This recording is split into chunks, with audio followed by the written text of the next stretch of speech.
Decision Point. ¿Qué tal, mis panas? Bienvenidos a este nuevo episodio de FJ Decision Point, que vamos a hablar con el gran Luis Jiménez, el invitado especial de un pana que viene de médico neurocientífico de la Universidad de los Andes, Venezuela, y quien actualmente es profesor de la Universidad Autónoma de Guadalajara en México. Luis es el autor del Mercader de las Ciencias.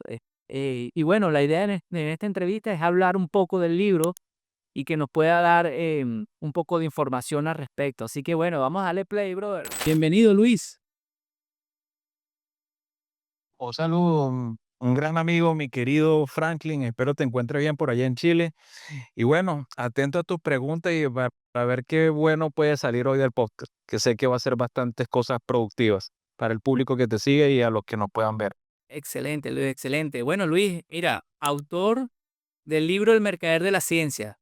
En este episodio, bueno, vamos a hablar un poco, vamos a ahondar un poco del libro y bueno, de ver qué luces podemos sacar al respecto. Bueno, Luis, cuéntanos un poco del Mercader de la Ciencia. Tengo entendido que va basado un poco en cómo vive un científico, ¿no? O sea, porque es un camino difícil. O sea, el camino de la ciencia no es fácil, tengo entendido, Luis. ¿Cómo es ese camino a través del desarrollo de la ciencia, de abocarse el 100% a eso? Cuéntanos un poco al respecto.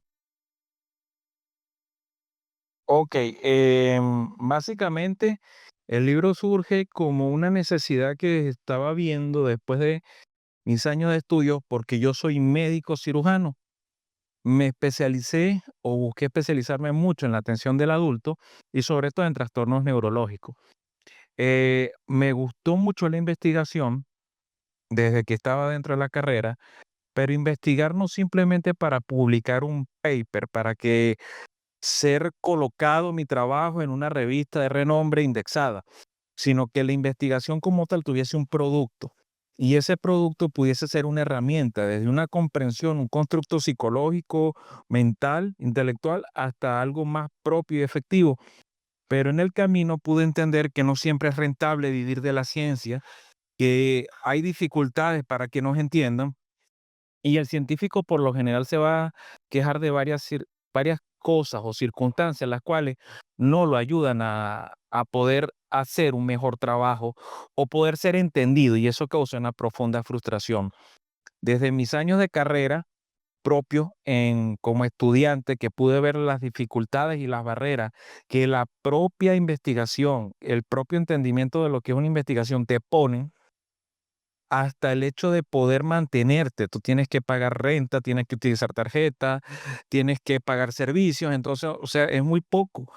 Básicamente tomé la mejor experiencia, por lo menos en un primer capítulo, colocadas en este libro para que la gente las pueda absorber y que de alguna otra manera nos entiendan más como científicos. Y aparte, para las personas que no les interesa la ciencia o que no les gusta o que tienen ciertas prejuicios hacia ella, los invito a leer el libro para que vean que las personas que estamos detrás de la ciencia somos seres humanos como cualquier otro y quizás comprendiendo nuestras dificultades puedan entendernos más. Este trabajo forma parte de una trilogía y este sería el primero, que espero poco a poco cale para que dé cabida a un segundo y así haya hasta un punto en el cual haya un tercero.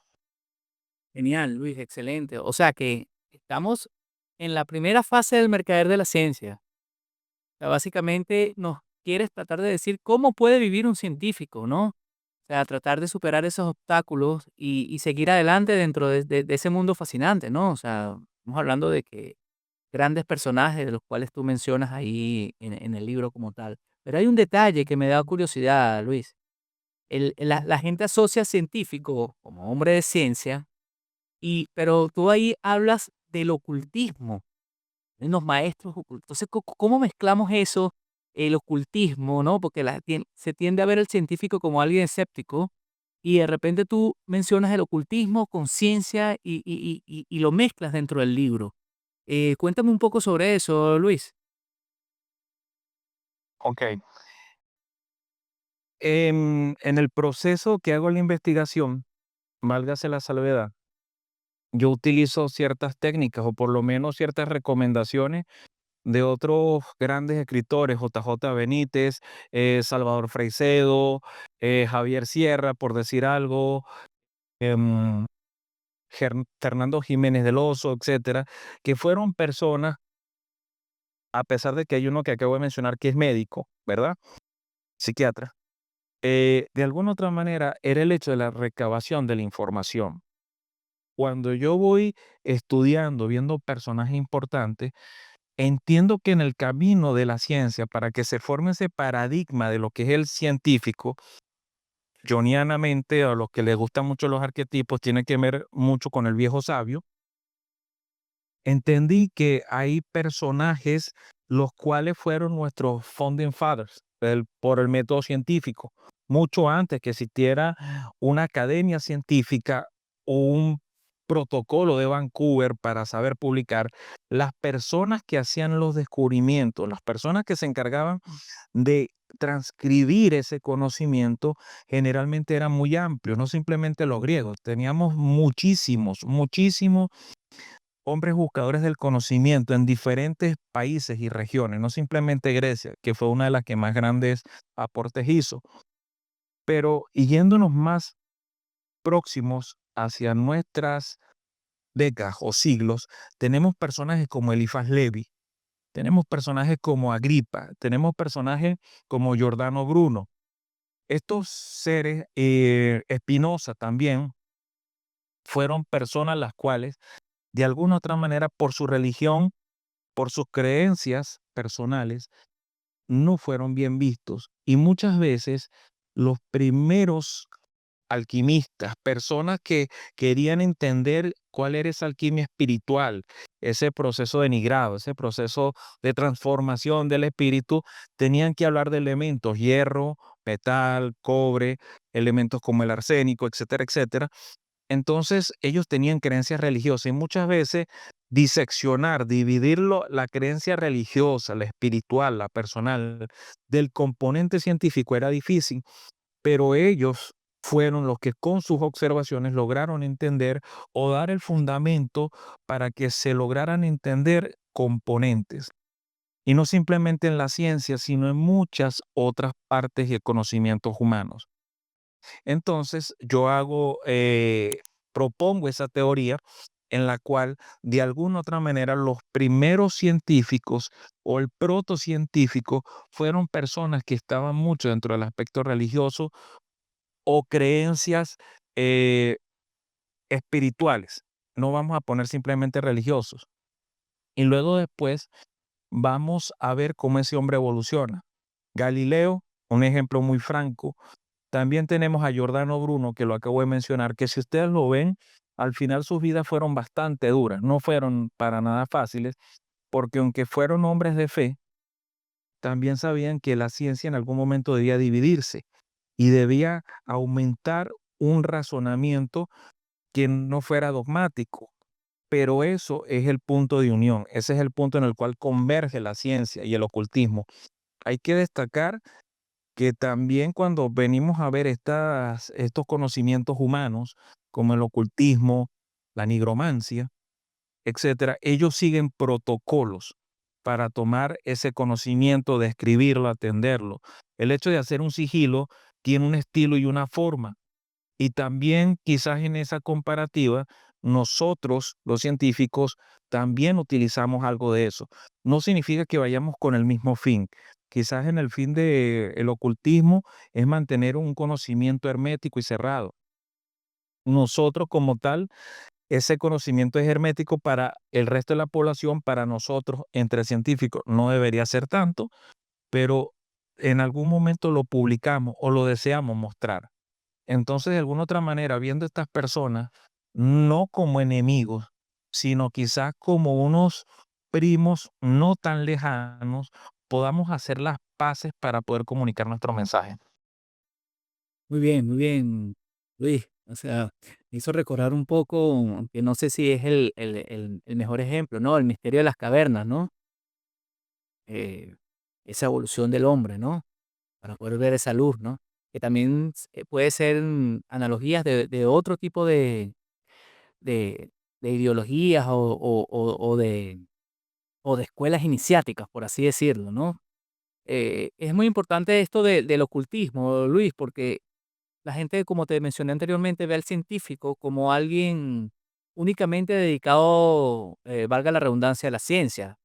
La gente no, o sea, y no entiende que hay más allá, que hay unas costumbres, que hay que sacar lo bueno de cada una, o sea, de cada civilización, de cada personaje y construir su propio camino. Y eso es lo que yo creo que estás haciendo tú, ¿no? Estás tomando poco, cada cosa de cada persona que en su momento hizo algo bueno por la humanidad, por así decirlo, que dejó un legado y te estás formando el tuyo, ¿no? Así que bueno, para la gente de aquí de Latinoamérica, más que todo, y bueno, y de Venezuela, o sea, es un orgullo, ¿no? Que una persona que esté día a día trabajando en la ciencia tiene que tener ese reconocimiento, ¿no? Así que, Luis, vamos a otra pregunta. Eh, Dentro del libro, como venimos mencionando, hay muchos autores. ah, eh, Entre está Sagan, etcétera, pero son ellos los que dejaron un legado, Luis. Ahora, ¿cuál es el legado de Luis? No sé si me comprende la pregunta ahí, brother. ¿Cuál es el legado de Luis? ¿Es Claro. lo que deja Luis con el mercader de la ciencia o el producto de sus investigaciones científicas y neurocientíficas? Generalmente, cuando uno está cercano a sus días para trascender, independientemente de la religión que sea, porque tenemos amigos y en conocidos, tú y yo mutuos, los cuales son de diversas religiones, diversas creencias y en diversas partes del mundo. Generalmente escribimos los epitafios y los epitafios normalmente es una frase bastante icónica que deseamos que sea aquella con la que fuese ese punto en el cual fuésemos recordados.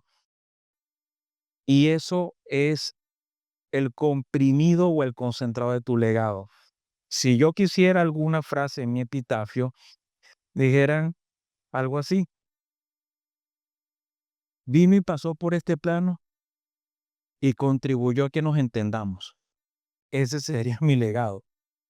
Realmente, desde mi tiempo de Mérida, mi universidad, mi alma mater, la ULA, me dio la oportunidad de tener una preparación académica bastante importante, muy buena, pero también me brindó dificultades. Y estas dificultades fueron el hecho de quizás poderme entender el parámetro de querer ser una institución piramidal en la cual el acceso al conocimiento no te era fácil o poderlo divulgar y que ya tenía que romper con varios paradigmas. Habían profesores que fungían como grandes maestros, como grandes sabios y te decían, mira, vete por aquí, haz esto en la vida. Y eso después me sirvió para ver que de alguna u otra manera no nos entendemos. Hay un problema de comunicación muy severo y que lamentablemente, mientras más títulos tengamos, no aseguramos que el conocimiento llegue. Eso me dio a entender que si yo quería adentrarme en el mundo de la investigación, yo debía hacerme de herramientas personales, emocionales, económicas, funcionales e incluso hasta físicas para poder transmitir este mensaje y que fuese útil. Cuando un científico transmite un mensaje, hay un punto, una semilla de satisfacción que florece y crece y te envuelve en tu vida personal. Y eso es lo que yo le quiero transmitir a las personas, que de esto se puede hacer vida. No significa que yo no consiga dificultades. Darte la fórmula mágica para que en este momento tú hagas viajes alrededor del mundo, eso no lo vas a conseguir en mi libro ni te lo voy a dar yo. Eso debe venir de ti, de tu preparación. Si tú logras coincidir con todas las herramientas personales para lograr hacer tu fórmula personal, que es lo que yo te presto, tú vas a alcanzar la posibilidad de que las personas te escuchen y en ese escuchar, en ese poder llegar a otros, está la clave para poder vivir de esto de manera digna, noble y satisfactoria. Qué bueno, Luis, excelente. Bueno, no sé, ¿te acuerdas? Tenemos un amigo en común que ya no se encuentra en este plano, quien decía que las personas viven cuando sus luces y sus enseñanzas quedan en otro, ¿no? Entonces, básicamente, eh, es como que la conclusión de ese legado que quieres darnos tú, ¿no? Y ojo, me hago un preámbulo aquí. ¿Nos hablarás un poco de Escocia o el libro habla de algo de Escocia? Mi querida Escocia. Bueno, sí, por supuesto. Eh, Hay una introducción, hay una parte que menciono un esbozo, una línea acerca de un prominente científico, también un prominente miembro de la logia masónica, prominente médico y bacteriólogo, quien dio a conocer la penicilina. Ahí les dejo el libro, o sea, el preview para que busquen el libro y lean y sepan algo más de él. Pero de alguna otra manera sí menciono Escocia. Dentro de mi área, y esto es algo que me van a pelear otros autores, y mi área que es neurociencia, Escocia reúne gran parte del talento humano que nos dio origen a nosotros, pero también Alemania. Ok. Escocia, no sé por qué todavía no he tenido el placer de poder pisar los Highlands. Espero que en algún momento se pueda dar y ver ese sitio de conocimiento. Casualmente, y cada vez que yo busco en medicina, cuando hay algún punto en el cual se quiere romper con algún paradigma o se quiere buscar una llave en específico para algún tema, siempre hay un científico escocés por allá. No significa que esto es algo oculto, sino que algo debe tener esa tierra que permite que los puntos intrincados de esa historia que tú no entiendes se desaten. Entonces creo que dignamente nosotros podemos aprender. Latinoamérica tiene un gran potencial para muchas cosas, lejos de los temas políticos que ya bastante agotantes son, lejos de los temas económicos que lejos de ayudar terminan carcomiendo nuestro espíritu. Es el hecho de que el potencial humano que tenemos nosotros es muy grande y que de alguna u otra manera no debemos aislarnos simplemente por nuestras condiciones.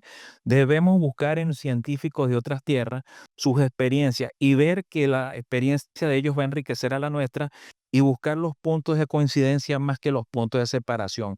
Cuando logremos hacer eso, realmente tendremos a sujetos más fuertes, tanto mental, psicológica y emocionalmente, para hacer de la ciencia un producto más noble y acto. ¿Todos lo van a entender?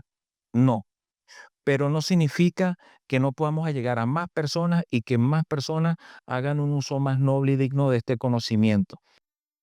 Eso es lo que yo veo y mis palabras podrán cambiar en el tiempo, quizás sí, pero el espíritu de la misma dudo que no. Excelente, Luis, excelente. Ahí en la descripción está el link para que puedas acceder y comprar El Mercader de la Ciencia de Luis Jiménez.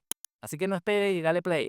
Así que bueno, que disfruten el primer libro del Mercader de la Ciencia y que sigan el segundo y el tercero, Luis. Así que esperamos también eso pronto.